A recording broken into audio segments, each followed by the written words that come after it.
Saudara, lakukan pengabdian kepada masyarakat. Mahasiswa kerja kuliah nyata memberikan pelatihan tentang memanfaatkan sampah plastik menjadi kerajinan di Desa Bungong, Kecamatan Syamtalira Bayu, Aceh Utara.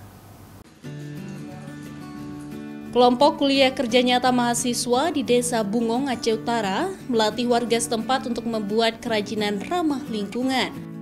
Sejumlah mahasiswa dari Sekolah Tinggi Ilmu Ekonomi Luxmawe memberikan pelatihan kepada warga agar bisa mengurangi sampah plastik dan kemudian dapat diolah menjadi kerajinan bernilai ekonomis.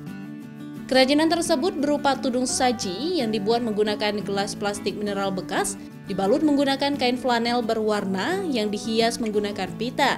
Selain tudung saji, mahasiswa juga melatih warga membuat beragam kerajinan lainnya menggunakan plastik kemasan lainnya seperti kotak tisu, tas, dan juga tikar.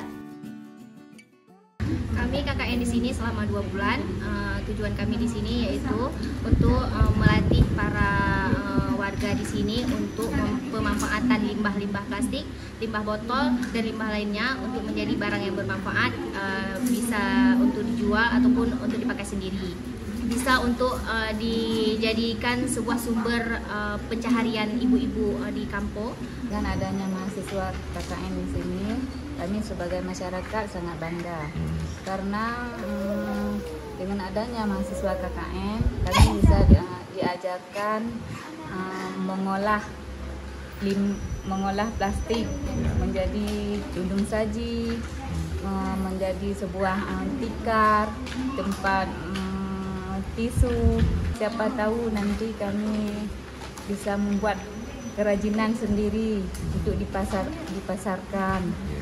Mahasiswa juga mengajarkan warga desa membuat briket yang dibuat menggunakan batok kelapa, tepung, dan air secukupnya.